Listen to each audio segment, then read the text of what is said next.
Thumbs up is a good sign. All right, and lots of people responding. Thank you. Yeah, I just had to switch over some inputs on the broadcast. All right, fantastic. Okay, everyone. So again, welcome. We are looking at IELTS speaking part 1. We're going to look at a Band 9 strong start today with some practice as well. And as usual, this lesson is presented to you by aehelp.com for academic IELTS success. Please visit us there. For general IELTS, check us out at gieltshelp.com. On both websites, we have lots and lots of videos in HD quality, as well as practice exams and a fully interactive course that will help you improve communication and your English, grammar, vocabulary, and so forth. This is our academic IELTS website here with the blue background. You can click that big red button to join. We are an official British Council IELTS registration center in Saudi Arabia. We have British Council certified agents. If you have questions, let us know. This is our general IELTS website here with the green background, and you can click that big red button to join us there. Now, some special announcement for today. So brand new, we've set up our Instagram accounts as Instagram is gaining more and more traction internationally. So check out our Instagram accounts. You can check us out at IELTS_AEhelp for academic IELTS materials and tips and strategies, and GIELTS help for general IELTS Instagram. I'll just darken up the screen and show you that because I know we have a lot of students who are probably curious about that. Yeah, Sammy, I've got a bit of pepper today because I'm excited to introduce these Instagram accounts. So let me just show you one here through the web, what it kind of looks like real quick. So this is the academic Instagram account here. And on the Instagram account, you'll find, for example, the live streaming schedule for the week. So this is January 20th to the 23rd. You can also find this on our YouTube channel, but of course it's nice to have it on Instagram also. So you can see that it's speaking part 1 today. We'll have reading and listening tomorrow, and then we'll have some writing. We'll have a Q&A session for members and speaking part 3 as well. So that's in the Instagram account as well. And then here are some of our success stories. So this is Her from Malaysia, one of our students who passed the IELTS exam. You can check that out. And of course, here we have another successful student from Kenya. And then we also have some speaking sample questions for you. So you can practice your speaking in partners from Instagram. You can click on that and up comes a part 2 cue card that you can practice. So that's our new Instagram account. We have one for academic IELTS and one for these two separate. So IELTS_AEhelp and GIELTS help. Those are our Instagram accounts. Check those out for free materials, strategies, new vocabulary. We have vocabulary every day for the IELTS on the Instagram account. Okay, and if you share our Instagram accounts with us, then we can follow you as well. All right? Okay, so if you have questions, you can send me an email to adrian@aehelp.com. All right. Now, let's get into it. So I've already showed you the schedule on Instagram, so I won't show it to you again. You can always check on the YouTube community board. And, of course, because our Instagram account is brand new, we want you to use it. Here's the discount code you can use on the websites. Insta25 will get you a 5% discount on our website, aehelp.com and glshelp.com. So that's our Instagram promotional discount code, of course, right? So Insta25, okay? All right, so we've got lots of questions coming for speaking, which is great. I see Legend is asking, how long should an answer be given in part 1 for the speaking? I'll get into that, Legend, okay? So I'll explain some of these tips, okay? All right, let me just check the audio. Some of you are saying that you're getting a bit of disturbance. Let me just check that. Just give me 2 seconds.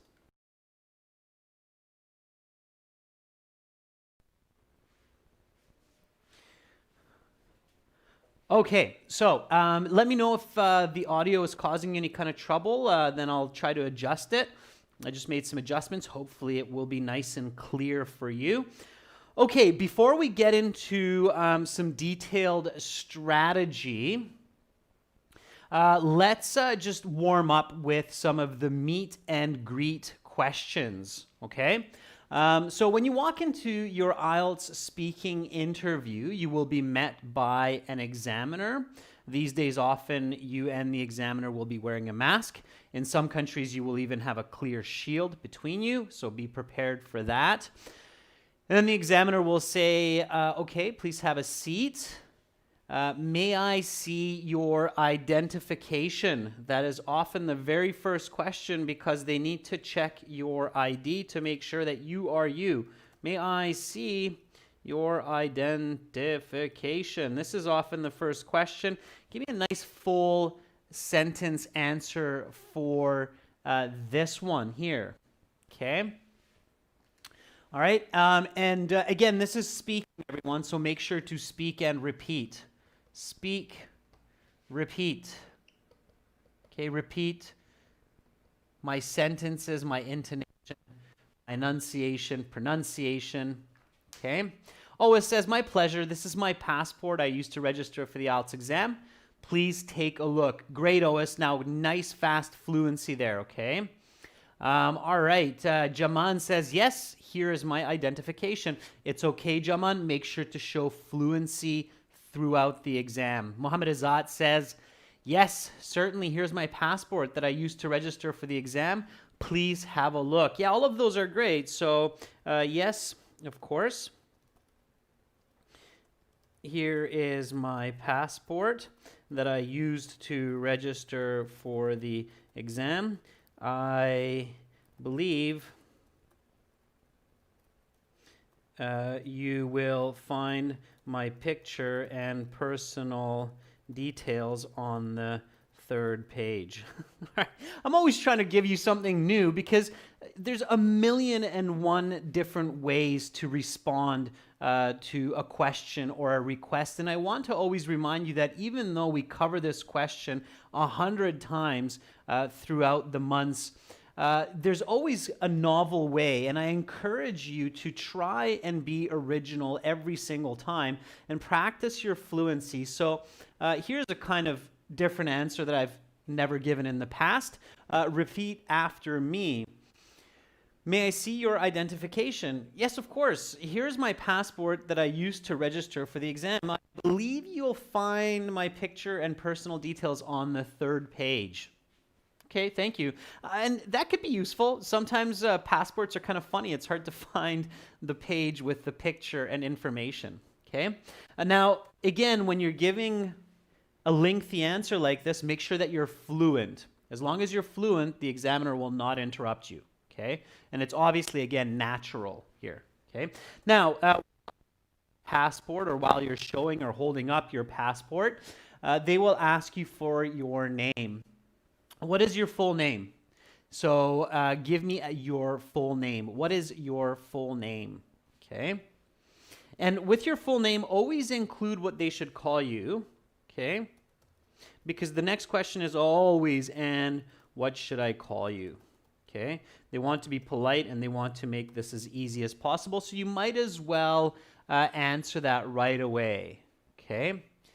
Janil says, my surname is Gabani and my first name is Janil. Please just call me Jay for short. That works. Mohammed Azat says, My given name is Mohammed and my surname is Omran. Please call me Mo for short. Okay, Pooja Sharma says, my full name is Pooja Sharma, and you can call me Sharma. Say that with a very soft voice, Pooja, so that it's polite. And you can call me Sharma. All right? Okay, Sundar Singh says, my given name is Sundar Singh as per my registration. However, please just call me Sun. Is that your given name, Sundar, or your full name? Because your given name is what your parents give you, and I'm guessing Singh is your family name that you have inherited down your family tree. Okay. Anna Lomachinska says, my full name is Hannah Lomachinska. Please just call me Anna for short. Interesting. Anna for Hannah. Okay. All right, Anna, that works. Let's see. Sammy says, my full name is Siva Sankar and my surname is Pulivarthi. Please call me by my nickname, Sammy. Okay, that works as well. All right. So my full name is Isabel Anderson. Please just call me by my nickname, Bell. Okay, so again, introducing a girl's name here. I often do male names, and I figured I'd do female names for a bit. So here we go. Repeat after me. What is your full name? My full name is Isabel Anderson. Please just call me by my nickname, Bell. Okay, Bell. Bell is often a short form or a nickname for names that have that part in it. Okay, so here we go. Next question. Where is your hometown? So at this point, the examiner will say, okay, Bell, for part one, I will ask you a couple of questions to get to know you better and some questions on a general topic. Where is your hometown? Akatsuki says, I live in a nuclear family. I've been living in Delhi for the last 7 years, and recently I completed my graduation in Bachelor of Commerce. Okay, Akatsuki, that's off topic. I'm asking you, where is your hometown? I'm not asking you, where do you live or what is your major? Okay. Abhishek says, well, it is located in the center of India, which is Delhi. Not only is it the capital city, but it's also renowned for its diverse culture and tradition with heritage monuments and buildings. Very nice. So that's your hometown. Students, tip number one, okay, use the question. It's really important. This is a very, very important tip. Please practice this every single time you do the speaking. So tip one, use the question in your answer, okay? So here, what I'm saying is you should say my hometown, because they don't know if you travel to the exam center or if you live there. You have to make that clear, okay? So my hometown is. All right, now if we want to get a little bit fancier, in the beginning, you can just go with my hometown is and then start to explain yourself. Use the question in your answer. Super duper important. You can easily save half to a full band by paying attention to that detail. Everybody got that? Thumbs up, yeah? Use the question in your answer. We often don't do that in everyday conversation, but in professional conversations, we definitely do that. We reflect elements of the question in our answer, okay?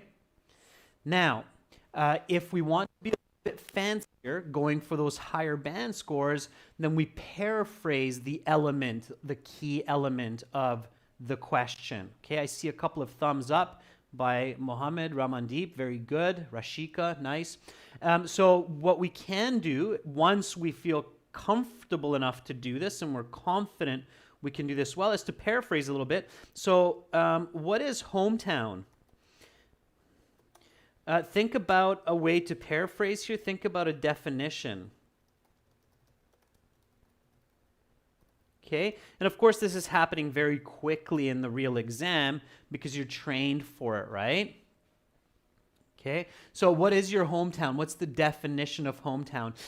Native place is a little bit awkward. What do you think is the natural way to define the term hometown in conversation? Keep it simple. Don't overcomplicate. Okay, what is your hometown? What would be, yeah, Tamar says it's my city of birth, right? Yeah, Amira, very good. So Amira also says place where I grew up, okay? So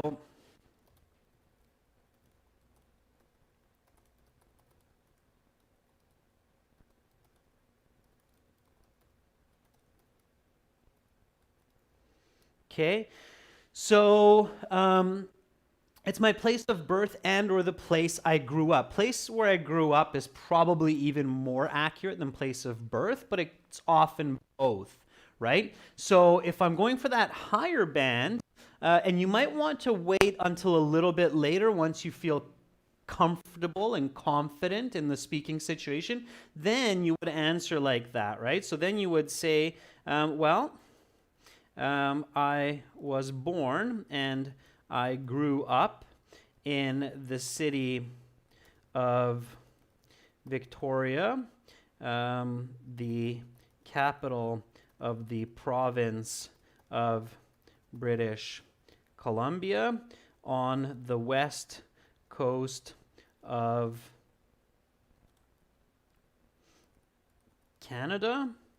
It is a beautiful garden city of about 300,000 people. Okay. So here is definitive paraphrasing of the question. I'm still using the question, I'm just paraphrasing. Okay, this is what will get you a high band score. So the examiner will ask you, and again, speak and repeat. Okay, so where is your hometown? Well, I was born and I grew up in the city of Victoria, the capital of the province of British Columbia, on the west coast of Canada. So this is where it's located, in British Columbia on the west coast. It is a beautiful garden city of about 300,000 people. So just a nice, quick, quantitative piece of detailed information. That's clear communication. That's what gets you band scores. Okay? All right? Everybody clear? Everybody clear on that? Okay? Let me try to, here we go. All right, so do you see how I used the question in my answer? All I did was I simply just paraphrased elements of the question. Okay, especially the key elements. Everybody's good? You got it? All right, perfect. Okay.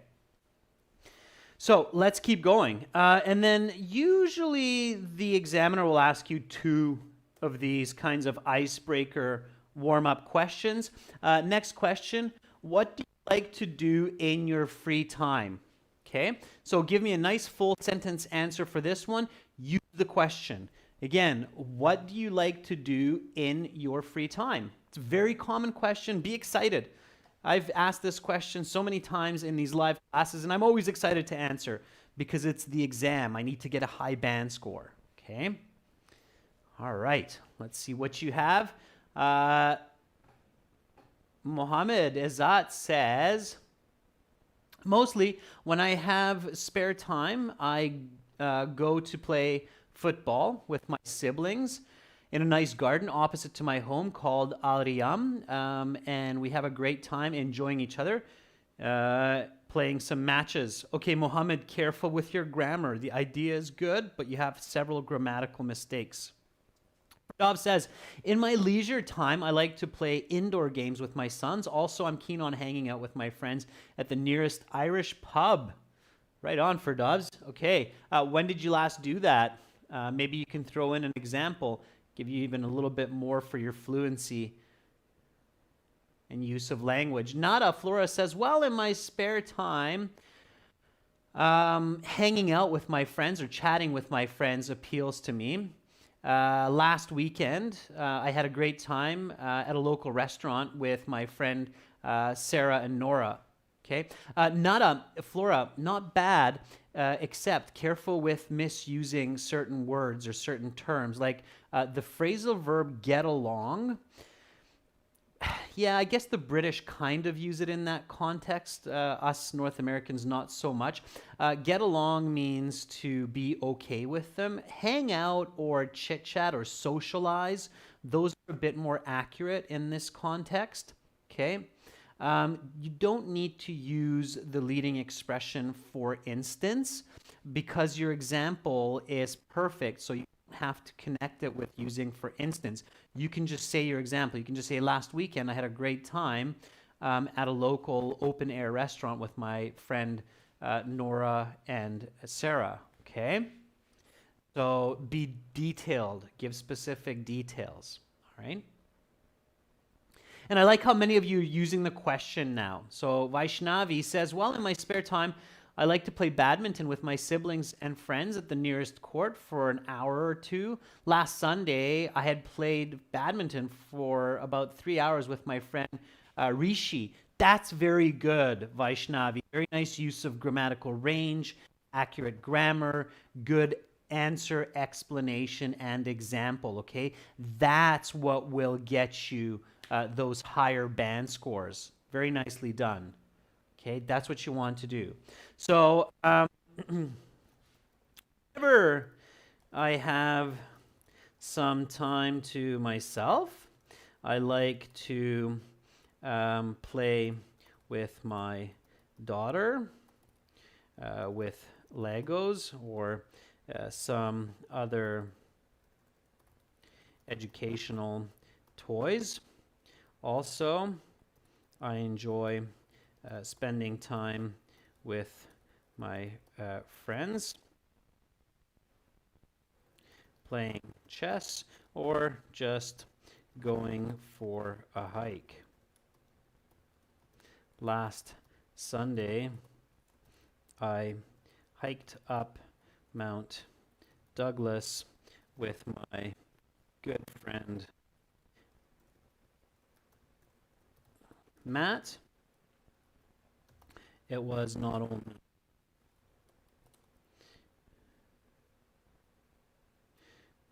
mentally relaxing, but also a good physical workout. Okay, so here is my answer. And again, many of you did a really good job on using the question this time, doing a little bit of paraphrasing, okay? So repeat after me.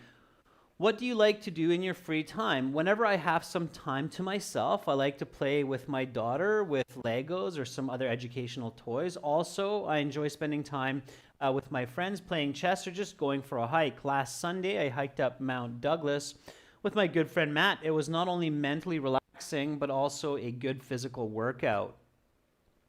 All right, and then at this point, the examiner might say, okay, Belle, let's talk about junk food. Now, as soon as you hear the examiner introduce a topic in your speaking exam, you should do a quick vocabulary reference in your mind. Okay, what do I mean by that? So you hear the topic, and you think about words, even just a few of them, that associate with junk food. Okay? So when you hear the words junk food, and this is a tip, okay? So think about some common words that are associated with junk food. And at home, of course, you should write these down. You should do some research, build up your lexical resource and your fluency by doing this. Okay? Right. So, what do you think about when you hear these words, junk food? Okay? On fast food, obesity.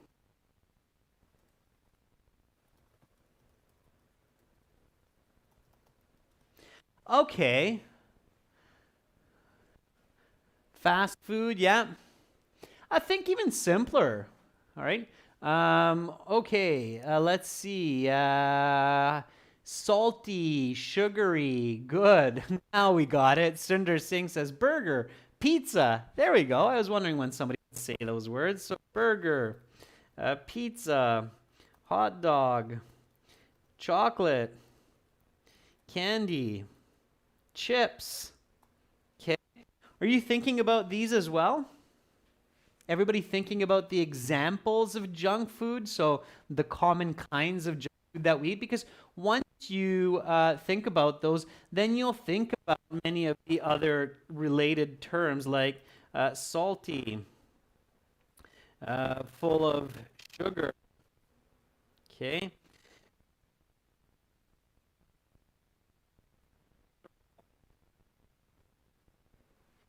All right, so you'll think about all of those. Okay. Of course, some of these junk foods might be a little bit different in different places. Rajveer says cravings, binge eating. Binge eating is where you can't stop. You just keep eating it, eating it. Tasty. I mean, come on, let's be honest with each other. Junk food, tasty. Okay. So as soon as you hear the examiner say, okay, let's talk about junk food, then all of these kinds of words should be rolling around in your head very, very quickly, and you should be associating because they'll become very, very useful. Okay. Mouth watering. Nice. So let's get into it. Now the examiner says, how often do you eat junk food? Okay, so give me a full sentence answer for this one. How often do you eat junk food? Okay, give me a full sentence answer. Give me a good, fluent answer. All right. Here we go. So Lachika says, I like to indulge in junk food once a month. I like to spoil myself with some pocket food, carbonated drinks, cheese loaded burger, and some deep French, so some deep fried French fries. Deep fried French fries, okay? Would be La Chica the way to say that. But very good, okay? Overall, it's quite a solid answer. All right. Why, La Chica? Think about your explanation. Surya says, I eat junk food at least twice a month. My parents don't like it, though, but I sneak out with my friends to a nearby small shop named Ajwa to have some fatty foods like salty chips and chocolate bars. Sure, Surya. Okay, sounds good. And it's a very original answer, Surya. So I like it. Okay, nice. Being original is very important. Pachu Yadav says, well, I eat junk food twice a week because I have to do sensory analysis on such food with such as potato chips, chocolate noodles. This morning I did sensory with vegetarian noodles. Pachu, it's a little bit of a strange answer. For that to be clear, you have to explain what you mean by sensory analysis. Are you working on some kind of university thesis paper? How does vegetarian noodles connect to junk food? That seems quite opposite. Careful, because unclear information will lower your scores, okay? Rohan says, I used to eat fast food once a week as it ensures that I'm giving my body what it needs without harming it. Also, it helps boost my metabolism by making me burn more calories. Rohan, I'm not exactly sure how fast food is doing all of that for you. Again, it sounds like you're not either clear on the definition of fast food or you're not explaining yourself well enough for me to understand what you mean by that. All right, so careful. Janelle says, well, I think I eat 2 to 3 times a week junk food outside of my home at restaurants and clubs. Because I'm a manager, I sometimes attend meetings at restaurants and holidays, and I enjoy fast food with my colleagues, like hot dogs and hamburgers. Good, Janelle. Don't forget the subject word, junk food. Okay? All right? So be very careful. Use the question. Don't forget to do that. All right? Okay. Furkan Olgun says, I rarely eat junk food because it's greasy and spicy, and these foods are harmful for my health. All right, good. Good qualitative language. Let's throw in some quantitative language as well. So you hear this how often? Okay, this is specific to this tip here. I've said this before in the past, and I'm going to say it again just to make sure that you clearly remember this, okay? So when you hear this how often, first you should be thinking always, often, usually, sometimes, never, okay? So this should be first, okay? Then second, you should be thinking 3 times a week, every day,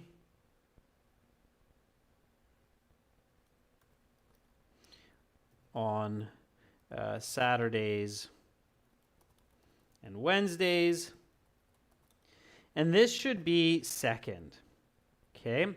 So the first one here is what we call qualitative language, okay?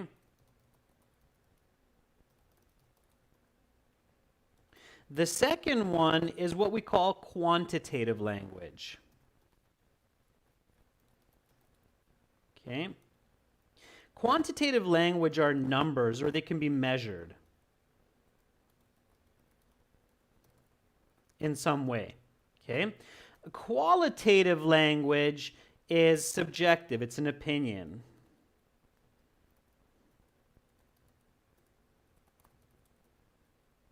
Okay?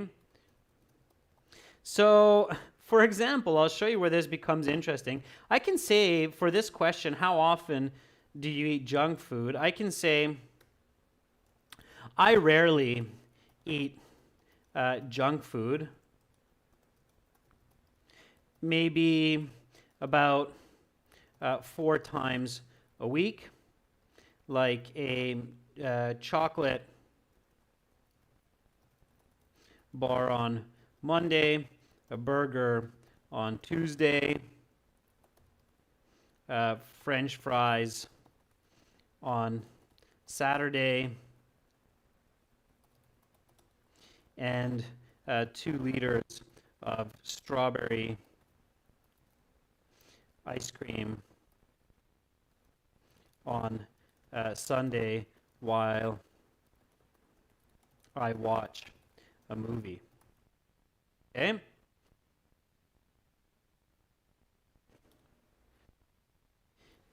I seldom eat junk food because I want to stay fit and healthy. All right. So here's my answer, and this is where communication becomes interesting, okay? So here we go. Repeat after me. How often do you eat junk food?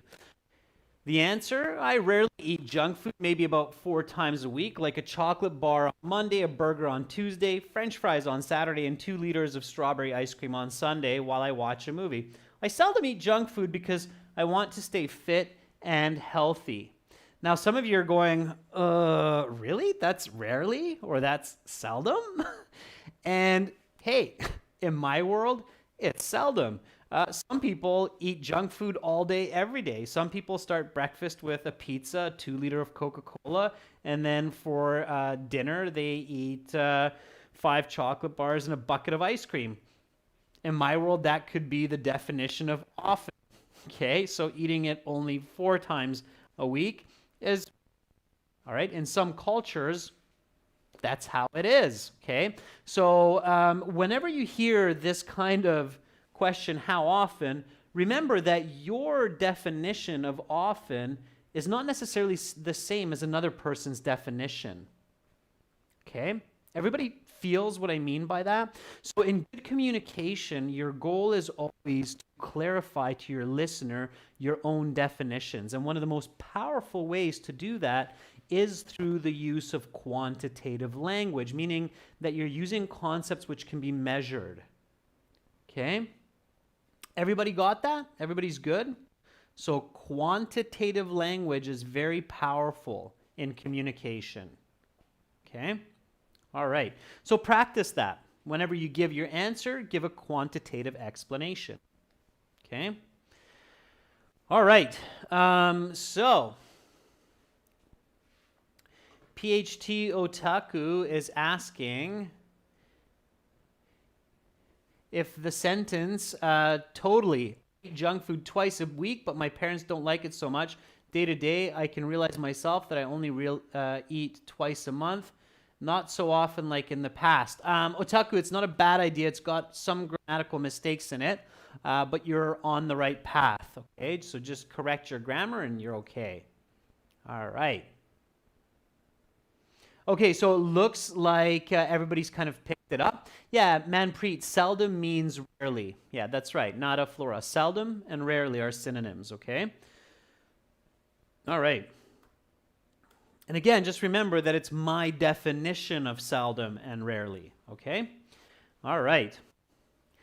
Here we go, next question. I will be looking forward to your answers here. What is your favorite dessert or snack? So what is your favorite dessert or snack? That could really easily be one of your part one questions.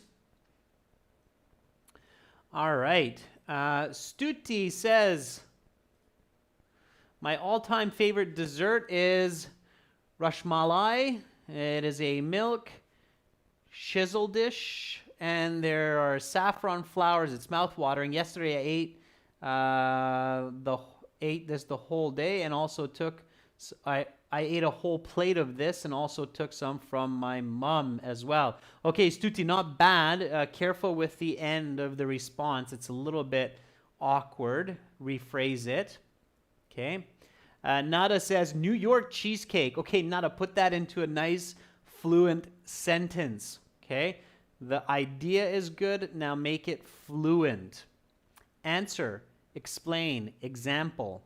Erkin Saliev says, the dessert I like the most is tiramisu, which is made of mascarpone cheese and a sugar mixture with some cocoa powder. The last time I had it was a few weeks ago at a New Year's Eve party. It was fantastic. You like the soft texture with the subtle yet sweet flavors of tiramisu. Okay. Studyland says, my favorite dessert is my mom's cake called Golden Key. It's delicious, made of sour cream, cheese creams, bananas, and tasty ice cream. First time she made it was when I was 3 years old, and I've loved it ever since. Studyland, put that into the end so that you produce a present perfect sentence and finish the idea. I've loved it ever since that time, right? First time she made it was when I was 3 years old. I've loved it since then. Okay? All right.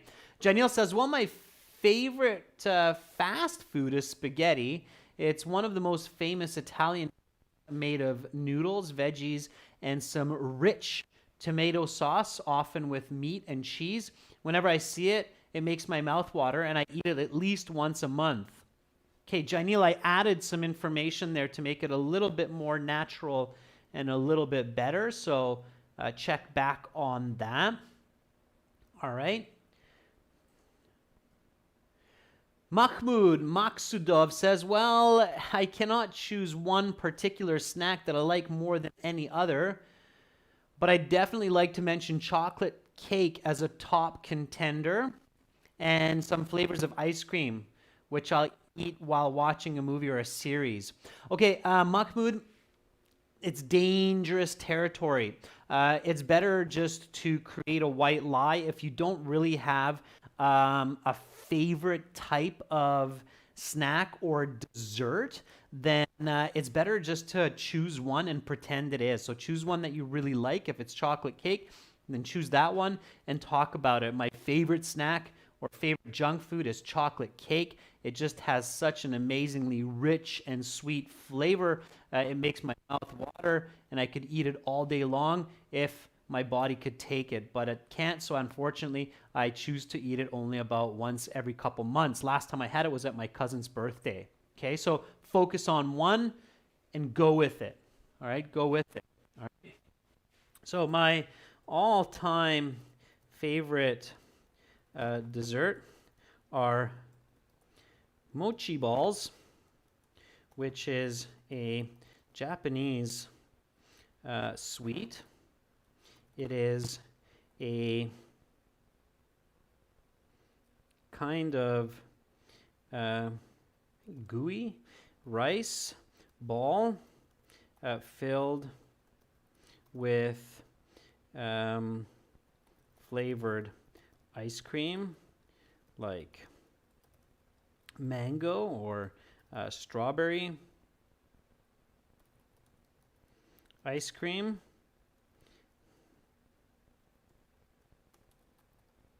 And then often sprinkled with cocoa. I love the texture and taste of this dessert.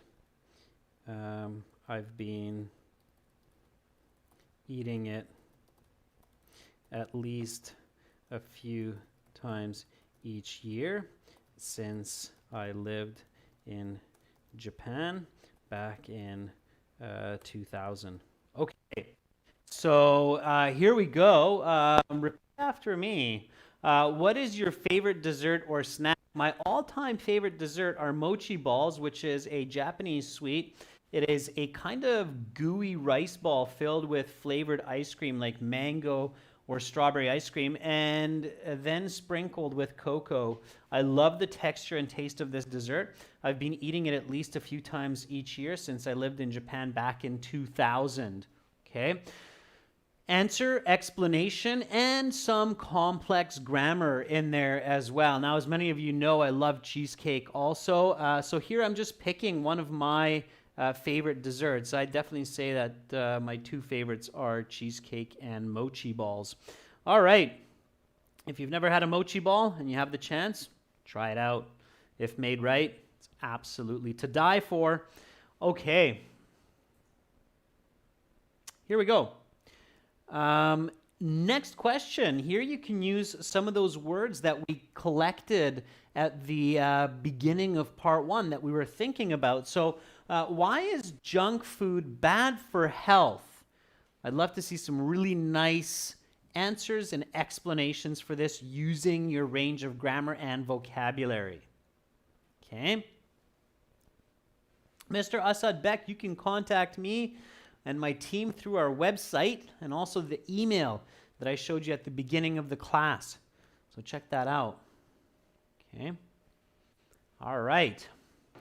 Sammy says, junk food is not good for health because it's prepared with too much oil and or salt and sugar. When people eat junk food, it will lead to cardiovascular illness because all of the sugars and fats clog up the arteries. Very good, Sammy. Okay, I like how you used the vocabulary cardiovascular illness. Good for you. Juan Pablo, good to see you in the class. Pablo says it's bad because of all the fat that it contains. Also, at times, it has preservatives which affect the body in a negative way. I had to stop ordering pizza because it made me sick. So now I make it at home because of all the preservatives in the dough, Pablo, right? Yeah, I can see that. Okay. Jas, Luck says, well, there are several reasons behind this issue, like the packaging of these foods. They have a lot of fatty oils that create cholesterol in our body and make people unhealthy. And what kinds of illnesses does it lead to? Ferdov says because not only, lots of answers, because they are because they not only are catalysts for many diseases like obesity and cardiovascular issues, but also unhealthy because of squeezing nutritious meals, and people lose their traditional healthy diets. Okay, for Dobbs, I see where you're going with that, with the second half, although it's a bit awkward, right? So you have to be careful, for Dobbs. Only speak the truth if you can explain it clearly. Otherwise, just stick to the common ideas, explain, example, and keep going, okay? If you start going down the rabbit hole of people replace nutritious diets with junk food, rather than eating vegetables and fruits, they eat chocolate bars and sugars. Explain that clearly, okay? So careful, but of course I encourage you to try in these live classes because that's how you learn. In the real exam, use what you know, okay? Don't experiment. Very important tip, okay? So here is next tip coming from my response. Experiment with your vocabulary and language while practicing and preparing for IELTS. Do not use words or idioms, or try to express complex ideas in the official IELTS unless you are 1000% sure that you can do this accurately. Okay? It's a very common mistake when students are sitting the IELTS exam, is that they're forcing vocabulary, they're forcing idioms or ideas that they're not able to clearly express. And I'm thinking in my head, wow, if you just avoided that situation, I would have given you a higher band scores because it seemed that you were doing a really good job. But now when you got into that deep concept, then the person made many, or the candidate made many mistakes, and that drops the score, okay? So beforehand, practice, improve. During the exam, don't try new ideas or don't try new words. That's not the right time to do it. Everybody's good. Everybody's got that point. I see that as a very common mistake by students, okay? Where they are trying new vocabulary or new idioms, or they're forcing these idioms or words and ideas into a situation, and it becomes really awkward and confusing. Okay, careful not to do that. All right, Mohammed says, fine. Surya says, okay. All right, good. So some of you are picking it up. Good. Okay. All right. So why is junk food bad for health? Well, in many cases, fast foods contain a lot of calories and fats that the body is not able to use up throughout the day, and all of the extra fats and sugars and salts are deposited in the body, leading to high blood pressure, obesity, and cardiovascular disease. Doctors warn people for these reasons to only eat fast foods once in a blue moon, like every 6 months at the most. Okay. So here we go. Let's practice a bit more fluency. Why is junk food bad for health? Well, in many cases, fast foods contain a lot of calories and fats that the body is not able to use up throughout the day, and all of the extra fats and sugars and salts are deposited in the body, leading to high blood pressure, obesity, and cardiovascular disease. Doctors warn people for these reasons to only eat fast food once in a blue moon, like every 6 months at the most. Okay, that works. All right, and then here you have a few more questions. Where do you buy snacks? Have people's snack habits changed in the last 20 years? And if you could open a junk food shop, what would it be? Try these questions with each other. You can practice your speaking on our websites. We have a chat system on the websites for IELTS students, so you can practice there. Here is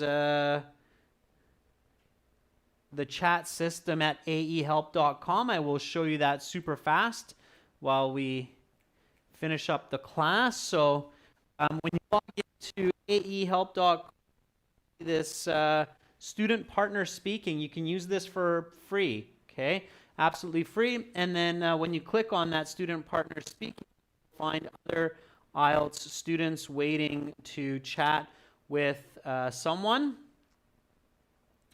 Here you have lots of students in here. So you have, let's see, Hassan, Shafkat John, Mesh, Akshay, Sammy, Surya. So you have lots of students in here waiting to video or audio chat, so you can practice these questions with them. Again, everyone, you've done a great job, so keep it up. And remember, we have some new Instagram accounts that you can check out. So visit us on Instagram and follow us. You can check out IELTS_AE Help for academic IELTS tips and strategies and daily vocabulary, and GIELTS Help for general IELTS tips, strategies, and daily vocabulary. And on our websites, you can use the code INSTA25 to get that 25% off. That's promoting our Instagram accounts at aehelp.com and gieltshelp.com. I will be back tomorrow with 2 more classes, reading for members and listening section part 1 and 2 practice for everyone. Keep up the good work. You've done a great job. Thanks for the emojis, Eugene. I hope you're having a great week. Much love to all of you wherever you are in the world. Keep your head up, your chin up, push forward, and remember, you're all beautiful, brilliant people. Much love to all of you. I'm Adrian signing out from Budapest for now. See you tomorrow. Bye.